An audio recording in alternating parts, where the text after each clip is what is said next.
noite, meus queridos alunos de EJA, etapa de número 7. Tudo bem com vocês? Eu espero que vocês estejam muito bem. Aqui quem fala é o professor Adriano. Nossa aula de inglês está começando, galera.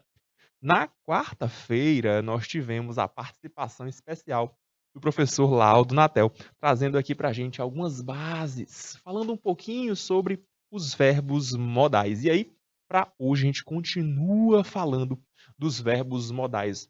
Na verdade, a gente vai falar no mês agora de julho inteiro sobre verbos modais. E aí, quando a gente retornar em agosto, a gente continua o estudo de verbos modais, porque, pessoal, são uma categoria de verbos importantíssima, tá ok? É uma categoria importantíssima de verbos auxiliares. Verbo modal é sempre verbo auxiliar e vai te trazer uma gama de informação carregada de sentido. Galera, o principal foco do verbo modal é te trazer sentido, é dar qual é o significado daquela expressão.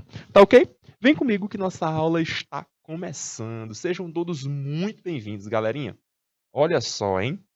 Hoje, dia 1º de julho, vamos começando esse mês aí de férias, mês de coisa boa, só maravilha, hein, galerinha? Mês de julho, começando aí numa sexta-feira, é bom demais. Eu sou o professor Adriano, vocês já me conhecem, nossa aula de inglês está começando, a nossa English Class. E o foco do encontro de hoje é falar sobre esses verbos conhecidos como verbos modais, verbos modalizadores, tá ok? Vamos falar um pouco sobre isso e por que a gente chama esses verbos de verbos modais, tá ok? Hoje, dia 1º de julho, sejam todos muito bem-vindos. Nossa aula está começando. Sejam muito bem-vindos, pessoal de Novo Santo Antônio. Sejam muito bem-vindos, hein? É um prazer ter vocês aqui na minha sala de aula. Galerinha, vamos começar, olha só, vendo aí um pouquinho do nosso roteiro, tá? A gente vai trabalhar hoje, ó, sobre verbos modais. Vamos observar algumas características destes verbos modais. Como os verbos modais se apresentam? Por que esses verbos são tão assim diferenciados? Por que a gente usa estes verbos modais nas nossas falas?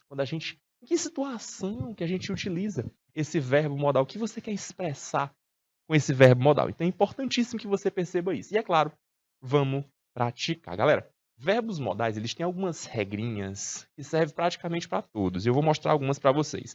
No encontro passado, o professor Laudo Natel já deu uma pincelada sobre isso, né? Aqueles verbos que não acompanham to, aqueles verbos que vão sempre estar na mesma forma, eles não se alteram. Não importa quem é o sujeito, ele sempre vai estar do mesmo jeito. E por aí vai.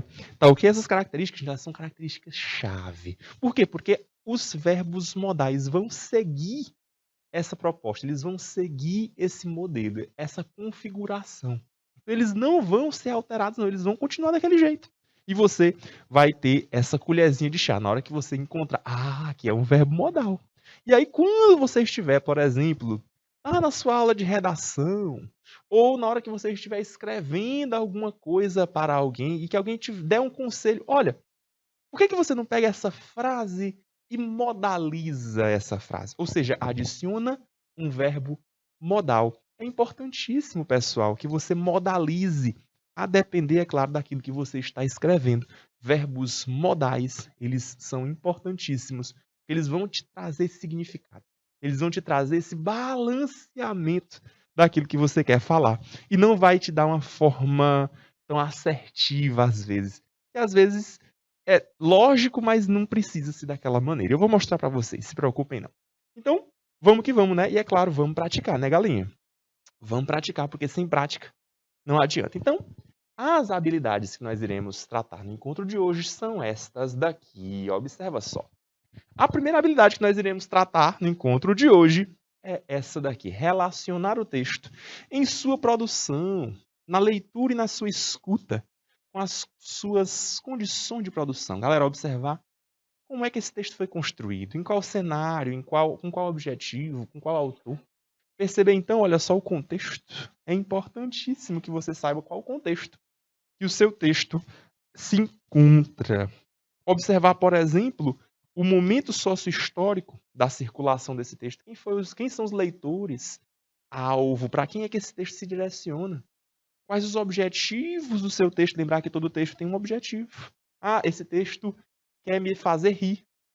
Ou não, esse texto quer me causar emoção. Esse texto está me dando um conselho. Esse texto está me proibindo de fazer alguma coisa. Tudo isso é modalização, tá bom, gente? Observar os pontos de vista, observar perspectivas diversas. Olha só, esse autor está falando dessa maneira, mas talvez eu discorde, talvez um outro autor traga esse mesmo tema de uma maneira diferente, uma outra perspectiva. Falar do papel social do autor. Quem é esse autor? Esse autor, ele é um poeta? Esse autor é um jornalista? Esse autor é um estudante? Quem foi esse cara? Quem é essa pessoa que escreveu? Observar sempre a época, observar o gênero textual. Ah, esse texto pertence ao gênero diário. Não, esse texto pode ser uma carta. Talvez esse texto seja uma receita de bolo. Vai depender, é claro, das características que você encontra no seu texto. E a partir disso, pessoal, você vai ampliar, olha só, possibilidades de construção de sentidos, ou seja, interpretação de texto, tá ok, gente? Então, essa análise crítica do seu texto, ela é importantíssima. Perceber se o seu texto ele pode ser entendido daquela forma ou se o autor quis dizer alguma outra coisa nas entrelinhas, tá ok? Isso é importantíssimo. E, é claro, produzir textos em diferentes situações. Galerinha, outra habilidade que nós iremos tratar no encontro de hoje é a habilidade de compreender as características-chave de verbos modais. Isso aí a gente já tem como foco. Observar as funções comunicativas. É imprescindível que você saiba as funções comunicativas de verbos modais. Professor, como assim função comunicativa? Será que esse verbo modal está me dando uma permissão de fazer algo? Ou será que aqui é uma possibilidade? Ah, talvez aqui seja uma probabilidade de que algo aconteça. Ou não. Talvez isso seja uma obrigação que você tem que fazer. Ou talvez uma negação, você está proibido de fazer aquilo. Então, pessoal, a gente vai observar cada uma dessas funções comunicativas em verbos modais, tá bom? Vamos lá então, olha só, que aqui eu trouxe um exemplo para vocês darem uma olhada. Olha só, tem aqui um tiozinho e uma garotinha mais jovem. O senhorzinho fala assim, I gained weight. Olha a cara dele aí, tá meio triste, hein? I gained. Gain, galera, é o verbo ganhar, né? Parece, né? Ganhar. Ele colocou ED no final porque ele está marcando o passado simples. Passado simples. Então ele está dizendo aí, ó, que ganhou peso. Ele está mais gordinho e ele está meio chateado aí com isso e tal. Enfim, para algumas pessoas isso chateia um pouco. Para outras nem tanto, mas para algumas pessoas pode chatear um pouquinho. E aí a garota diz para ele assim, ó, you shouldn't eat junk food. Shouldn't eat. Ah, professor, então aqui quer dizer que eu tenho dois verbos? Perfeito. Tenho dois verbos. Todo mundo percebe que o verbo shouldn't é um verbo e o verbo eat é o meu segundo verbo. Galerinha, observa já então o lugar na frase. O primeiro verbo, ele é meu verbo chamado de verbo auxiliar. Nesse caso aqui, ele é um verbo modal. Professor, e por que eu chamo esse verbo de verbo modal? Porque ele expressa o modo como você quer significar, o modo com que você quer se expressar. No caso aqui, o verbo should é um modal que expressa conselho. Conselho ou recomendação. Galera, apareceu should, você já sabe. É um conselho. É uma recomendação que você está dando. É uma sugestão, galera. É uma suggestion. Aí é que tá. Conselho você pode seguir ou não, é com você. Mas a sugestão está dada. Inclusive, a sugestão está dada na forma negativa. Observa só. Shouldn't. Olha aí a negação. Should not. Então você não devia. E aí, meu segundo verbo. Meu segundo verbo é meu verbo principal, galera. Principal. Meu verbo principal é o verbo que determina a ação de alguma coisa. No caso aí é o verbo comer. Então você não deveria comer comida junk food. Junk, se você vai ao dicionário, você encontra que junk é lixo. Professor, comida lixo? Ficou assim um pouco. Pois é, aquela comida mais carregada, aquela comida que não é tão nutritiva, digamos assim, tá bem? Então aí, galera, a moça utiliza-se de um verbo modal para dar um conselho. Tá bem? O que é que eu quero que vocês observem? Chega uma questão dessas e te pergunta assim, ó. Qual é a função comunicativa ou qual é a intenção comunicativa, o objetivo dessa moça quando ela utiliza o verbo modal shouldn't? Aí, ó, é só marcar. É um conselho, é uma recomendação, é uma sugestão. Tá bem?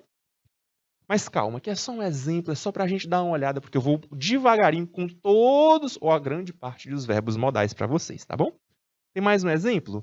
Tem mais um exemplo. Olha aí a moça subindo aqui agora na balança. Eita, professor, 2 exemplos com balança. Pois é. Olha só aí o exemplo da moça subindo aí na balança. Gente, pessoas dizem que é bom a gente subir na balança descalço, né? Sem roupa, para nada ficar pesado, né? E aí ela tá usando somente uma toalha. Observa aí, ó, que o sujeito da minha frase é this towel. Esta toalha, professor, então ela está se referindo à toalha, perfeito. Ela não está falando de si, ela não está falando da balança, ela está falando da toalha que ela está vestindo aí. Must be, de novo, gente, tem 2 verbos. Observa só, são 2 verbos. É o verbo must e o verbo be. Professor, você já disse pra gente que esse tal desse verbo to be, na maioria das vezes, é verbo auxiliar. Cuidado, meu querido aluno.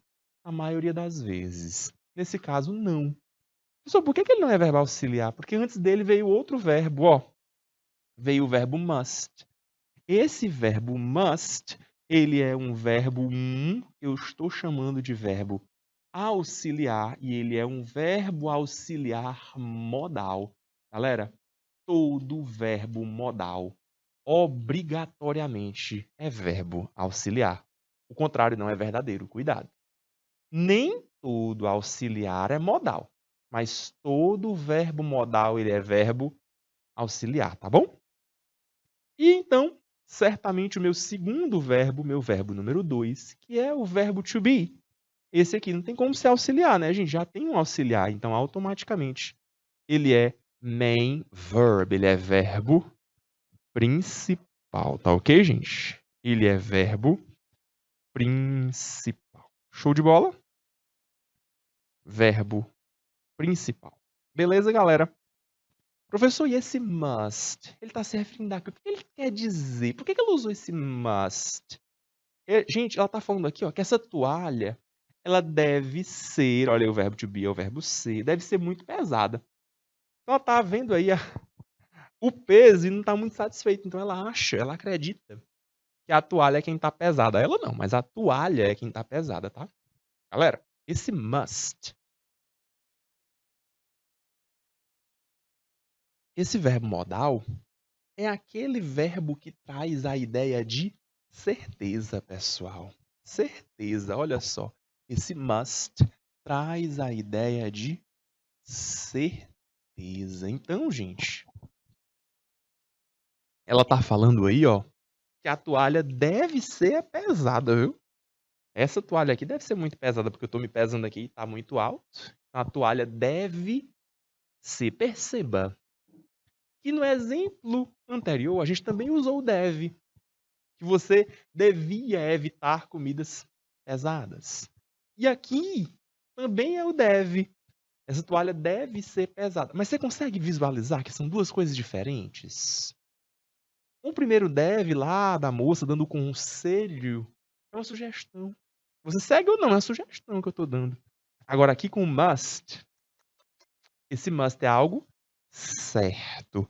É algo imposto. É isso que ela acredita que é.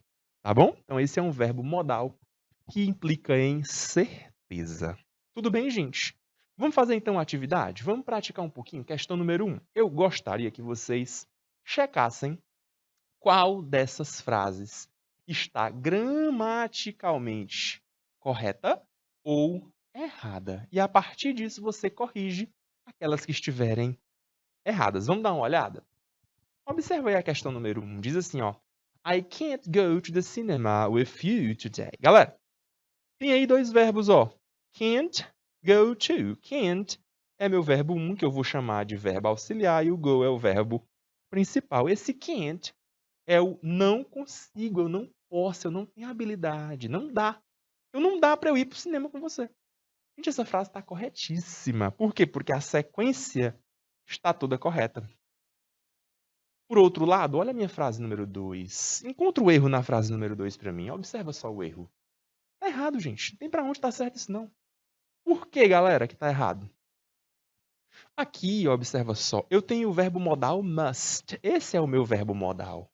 Contudo, verbos modais não aceitam nenhuma flexão verbal. Nenhuma.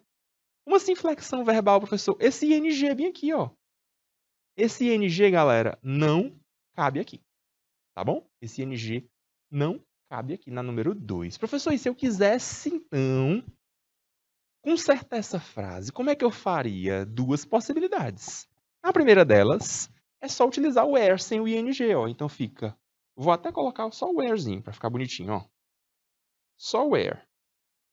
Wear é o verbo vestir, usar. Pronto. Mustn't wear. Está resolvido o meu caso.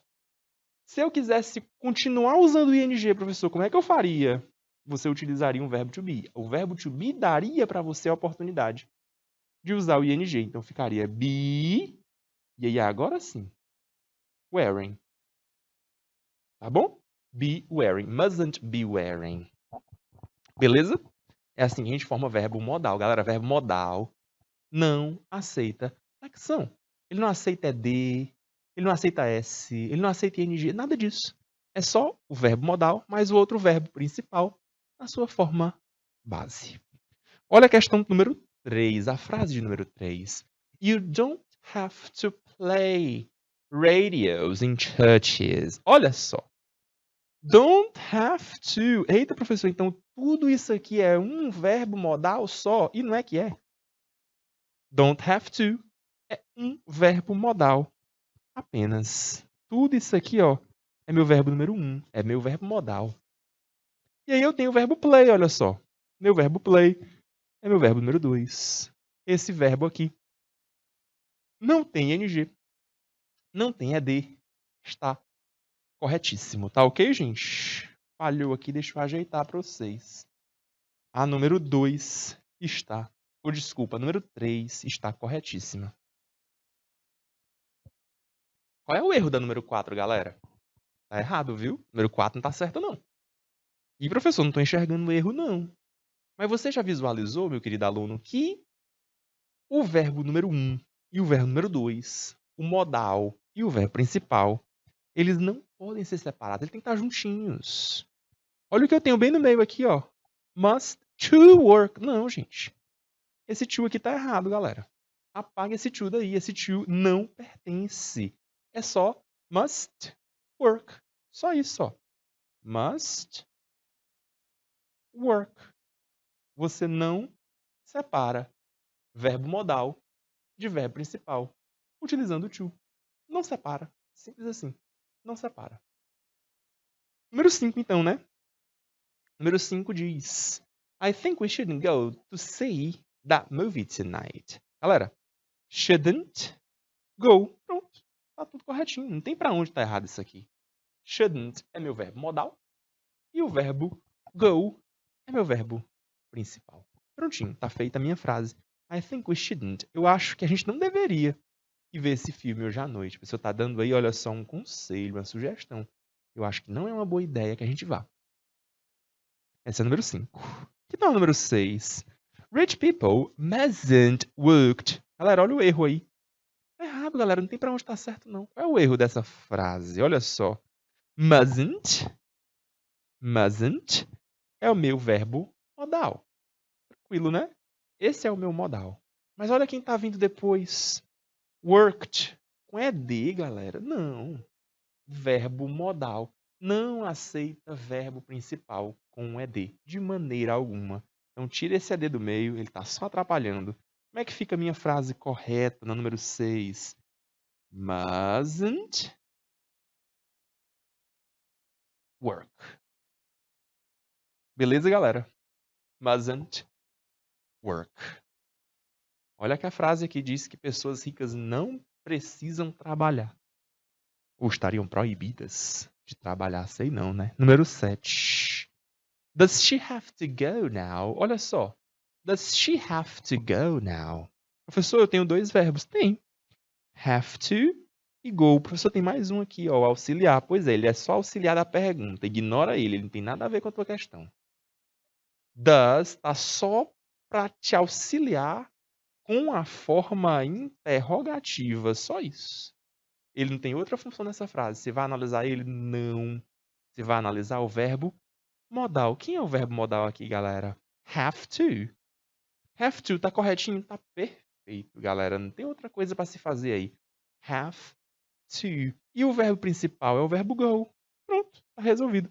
Número 7 está corretíssima, tá bom? Inclusive, aproveitando aí para falar da pronúncia da palavra have to, olha só, mesmo ela tendo VE, a pronúncia é de F, tá bom, galera? Have to. Have to, ok? Pronúncia de F. Questão número 1, resolvida. Continuando ainda a questão número 1, tem mais 7 frasezinhas. Vamos dar uma olhada? Mais uma vez, corrigindo aí as frases, se estão corretas ou se estão erradas. Right or wrong, beleza? Tá correto? Ou tá errado? Número 8 agora, number 8. Can we go now? Observa só que eu tenho aqui, ó, can. Esse can, galera, é a ideia de possibilidade. Eu posso. Observa que ele veio trocar da posição, ó. Ele veio antes do seu sujeito. Pois é. O sujeito é o sujeito we. Olha só, esse aqui é o meu sujeito, mas ele veio antes. Por quê? Eu estou na forma interrogativa. Eu estou fazendo uma pergunta. Então ele me auxilia na pergunta. Tá bom? Galera, número 8 está correto. Por quê? Porque meu verbo go tá aqui na dele, ó, tá de boa. Não tem to, não tem ed, não tem s, não tem nada na sua forma base. Beleza, gente? Sua forma base. Ou seja, sem nenhuma flexão verbal. Número 9 diz assim, ó. How many days do we must wait? Galera, aqui tem um problema. Qual é o problema que a gente tem aqui, galera? A gente tem um problema porque o meu verbo auxiliar, observa só, meu verbo auxiliar é também meu verbo modal, é o meu verbo must. Ele é um auxiliar e ele é um modal. Galera, observe que eu tenho 2 auxiliares. Esse do não deveria estar aqui. Tira esse do meio, ele está aí te auxiliando, mas ele está errado. Então você vai trocar a posição desse do com must. Então fica assim, ó. How many days must we wait? E interroga no final. Must é o seu modal, wait é o verbo principal. Belezinha, gente? Então, observar sempre a sequência dentro da frase, tá? Então, aí a número 9 está incorreta. Corrigimos assim, ó. Must we wait, tá bem?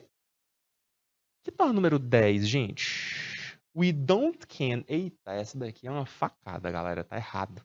Errado, errado, errado. Por que essa aqui tá errada, gente? Observa só. Don't can, isso não existe, galera. Isso não existe. Can já é verbo auxiliar, ele já é modal. Então, o can, por si só, já aceita a negativa. Fica assim, ó. Can't. Acabou-se. Você não precisa de um verbo modal para fazer a negativa. Não precisa. O próprio modal vai fazer a negativa, tá bom? O verbo modal serve para isso. Ele é o seu auxiliar. Então, ele vai trazer, sim, a forma negativa, interrogativa, tá bom? Ele te auxilia nisso também. Vamos de número 11, galera. Número 11 diz assim, ó.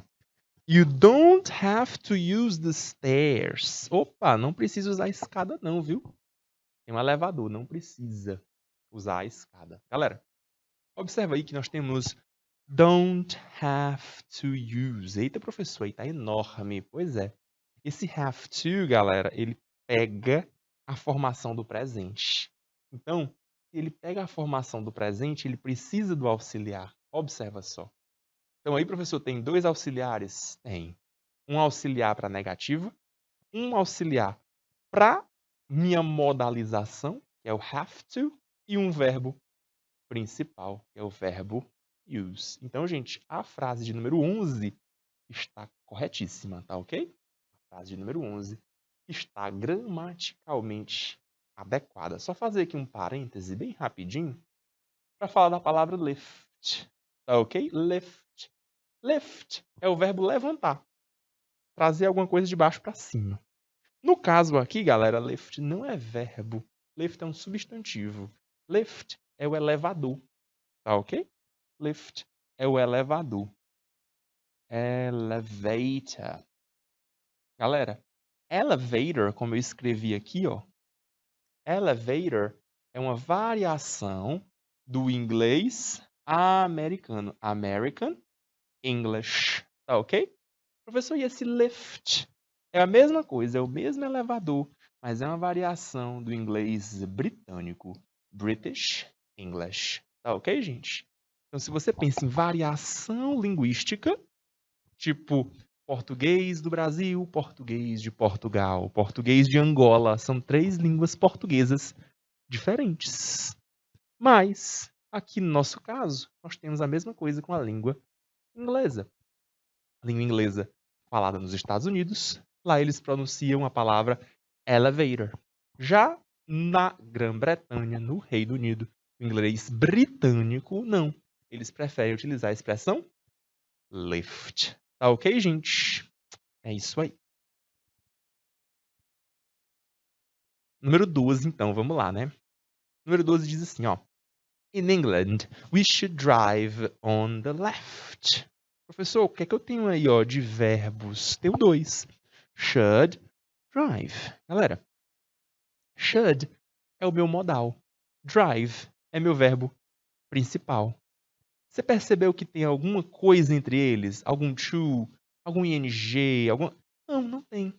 Então, essa frase está corretíssima. Frase número 12 está gramaticalmente adequada. Que tal o número 13? You must clean your windows more often. Galera, outra frase linda, maravilhosamente correta, gramaticalmente. Must clean. Observa aí, ó. Verbo modal mais verbo principal. Ponto. Não precisa de enfeite. Não precisa enfeitar nada de ing, nada de ed, nada de s. Não, tira isso daí. Deixa na sua forma base. You must clean. Você deve limpar as suas janelas. You must clean. No caso aí, esse must é um dever mesmo, tá, galera? Então a pessoa tá quase que dando uma ordem. Você tem esse dever, você precisa fazer isso. Tá ok? Must clean. E a número 14, they shouldn't leave so early. Outra frase que também está correta gramaticalmente. Por quê, professor? Observa só. Eu tenho aí, ó, um modal negativo. Should é meu modal com o N apóstrofo T, porque ele está na forma negativa. Ele é auxiliar, então ele auxilia. Auxilia como? Na forma negativa. E em seguida, eu tenho o verbo leave, que é o verbo deixar, ir embora. Então, esse verbo leave está na sua forma base. Portanto, a minha frase está adequada, a minha frase está correta. É o verbo principal. Esse leave é o verbo deixar, é o meu verbo principal. No caso aí, olha só, eles não deveriam, tá aí, ó, negativazinho, não deveriam ir embora tão cedo. Aí, gente, é o uso do should. Should, ele não afirma, ele não ordena. Esse should, ele dá uma sugestão. Ele está só te recomendando alguma coisa. Eles não deviam ter feito isso. Já fizeram, paciência, né? Eu acho que não deveria ser assim, mas já foi. Por isso foi usado shouldn't. Tá bom? Essa foi a nossa questão de número 1. Mostrando para vocês a forma gramatical dentro das frases de como é que a gente usa verbos modais, tá bem? Modalizadores. Show de bola? Take a closer look. Vamos dar uma olhadinha, gente, porque verbos modais, eles variam. Como assim variam, professor? Variam. Se eu tiver um verbo modal no presente, alguns deles eu posso transformar para o passado. Professor, como é que eu faço isso? Não tem problema. Vou mostrar para vocês. Eu transformo o modal do presente para o passado. Professor, quando eu faço isso, tem alguma diferença além do tempo verbal? Tem. Qual é a diferença? A diferença é que, na maioria das vezes, no passado, o grau de formalidade, ele sobe. Então, gente, quando você torna o modal para o passado, esse modal se torna mais formal. Tá ok? Então, olha só, eu posso usar, por exemplo, o verbo can para possibilidades. Se eu utilizo o can, tudo bem, eu estou perguntando se é possível. Se eu trago ele para could, no passado, aí a minha possibilidade ela já é mais formal. Vocês lembram do que é formalidade e informalidade? Pois é, gente. Então, esse could é um verbo modal que expressa a mesma coisa. Não mudou o que ele expressa. Continua mostrando, expressando, indicando possibilidade. Mas esse could, ele é mais formal. Tá ok, gente? Ele é mais formal, tá? Professor, e que tal esse will? Olha aí como ele fica, will.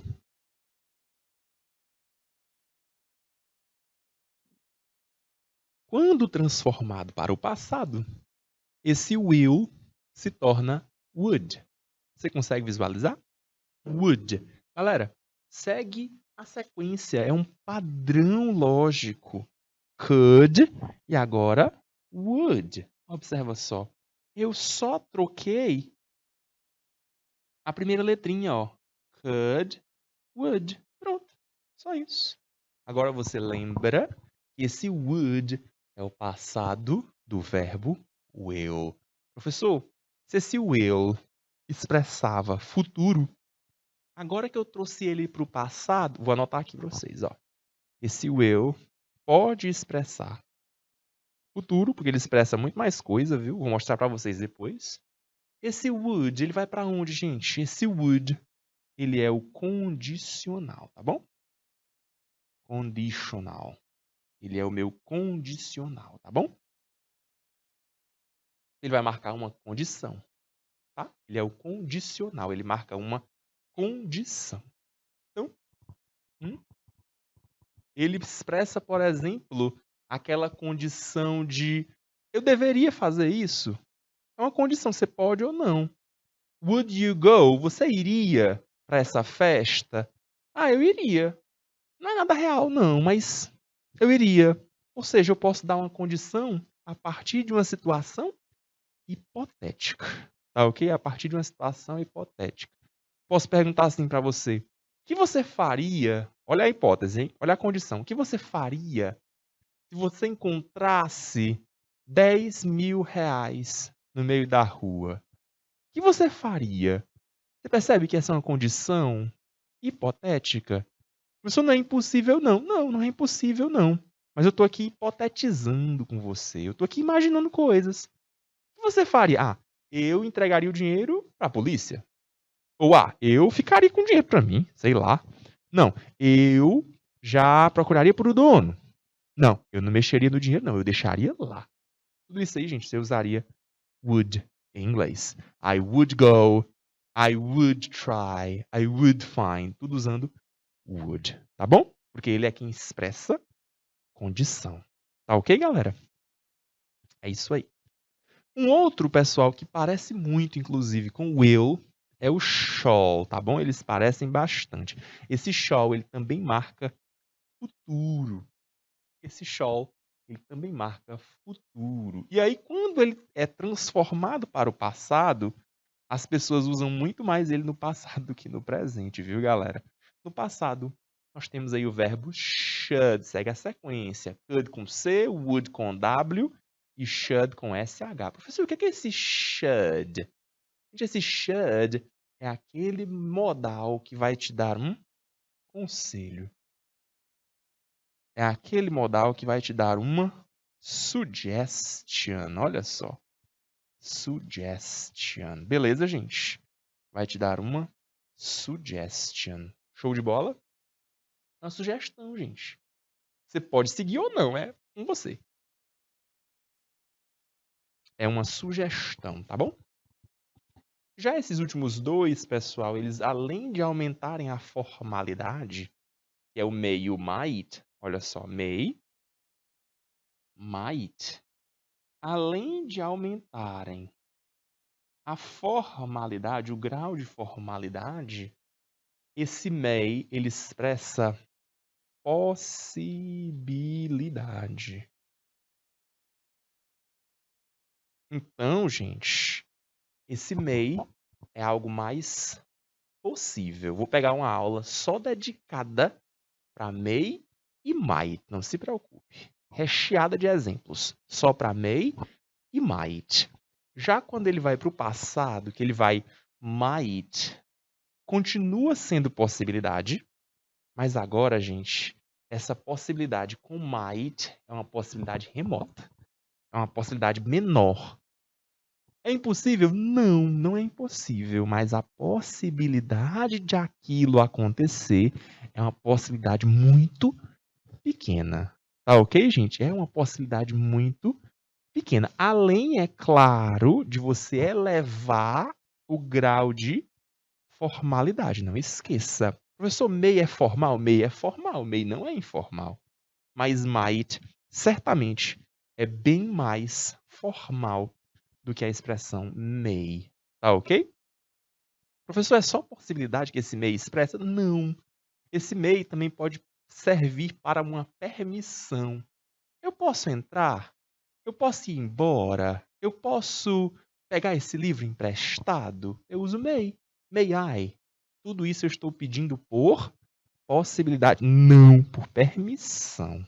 Tá ok, gente? Por uma permissão, além da ideia de possibilidade, tá bom? Gente, aqui só para mostrar para vocês que nós temos alguns verbos modais. E aí, em 5 minutinhos, dá para a gente falar um pouquinho sobre o verbo can. É o primeiro deles que a gente vai falar no encontro de hoje. Eu prometo para vocês que na próxima aula a gente trata um pouco mais profundamente desses verbos can, tá? Esse verbo can, pessoal, observa só, can. Esse verbo can é um exemplo de verbo modal. E a função dele, como todo verbo modal, é auxiliar o verbo principal. Esse verbo can, galera, na maioria das vezes, trata da ideia de poder. Professor, e o que é que esse can expressa? Quais são as possibilidades dele? Ele pode falar de habilidade. A habilidade, professor, é a capacidade de fazer alguma coisa. Eu consigo nadar. Eu consigo escrever. Eu consigo. Ou seja, gente, é uma habilidade, é o poder que você tem de fazer alguma coisa. Então, eu consigo me comunicar utilizando Libras. Se eu consigo, eu posso, eu utilizo can. Eu utilizo o verbo modal can. Tá ok? Porque ele serve para habilidade, para capacidade. Outra função desse verbo é a função de possibilidade. A ideia de que algo é possível, não é impossível de acontecer. It can go. Então, se você olha, por exemplo, para o céu e diz, it can rain, pode chover. Não é uma possibilidade muito alta, mas pode. Também não é impossível, não, mas pode. É uma possibilidade. Outra é uma permissão. Permissão ou pedido. Quando você pede de maneira informal alguma coisa. Professor, eu posso beber água? Can I? Eu posso. É possível? Estou fazendo um pedido. Eu posso ir ao banheiro? Can I go to the restroom? É um pedido informal. Galera, observa alguns exemplos. We can't see very well. Nós não conseguimos ver, nós não podemos ver bem à noite. Galera, quando você diz que você não pode ver, é que você não tem a habilidade. Então, se perguntar na questão qual é a função comunicativa nesse exemplo, é a função de habilidade. Negativa, então você não tem a habilidade. Olha o segundo exemplo. Anyone can make this wrong. Qualquer um pode fazer isto errado. Gente, aqui esse can, ele marca uma possibilidade. Qualquer pessoa pode fazer, não importa quem seja. É possível que essa pessoa faça de maneira errada, de maneira equivocada. Então é marca de possibilidade. Olha o próximo exemplo, é uma pergunta, ó. Can you pay my bills? Can aqui novamente, agora uma pergunta, observa só. Você pode pagar minhas contas? Que pergunta complicada, né? Você pode pagar minhas contas? Observa que isso aí, gente, é um pedido que está sendo feito. A pessoa está pedindo isso. É possível que você faça isso para mim? Ou não? Sim ou não, né? Que você vai responder. É possível? E o último exemplo. Can you dance with me? Observa só que agora a pessoa está falando com o verbo dance. É o verbo dançar. Você pode dançar comigo? Você pode? Aí, galera, é uma expressão ó, de permissão. Professor, então esse can tem esse tanto de possibilidade? Tem. Serve de habilidade, serve de possibilidade, serve de permissão, serve de pedido. Observe esse último exemplo. Que esse can faz um pedido. Você pode dançar comigo? E se a pessoa responder, oh, I can't, eu não consigo. Tanto pode ser a negação do pedido, né? Não consigo, eu não posso. Ou a falta de habilidade. Eu não tenho a habilidade de dançar. Tem gente que não tem essa habilidade mesmo. E paciência. Pode treinar ou não, vai depender, é claro, do sentimento da pessoa com relação àquilo. Galera, nosso tempo está se esgotando. Infelizmente, não dá para a gente continuar tratando de verbos modais por enquanto, mas quarta-feira a gente retorna falando um pouco mais sobre alguns verbos modais, mostrando as funções desses verbos, para que a gente utiliza esse verbo modal, de que forma a gente utiliza. Por hoje, e pela última aula que nós tivemos, nós vimos apenas algumas características gerais destes verbos. Então, galera, por hoje é isso. Na nossa próxima aula, a gente vai começar a falar sobre verbos modais para permissão e para possibilidade, tá bom? Então, um abraço, professor Adriano. Vejo vocês na próxima semana. Bye, bye. See you.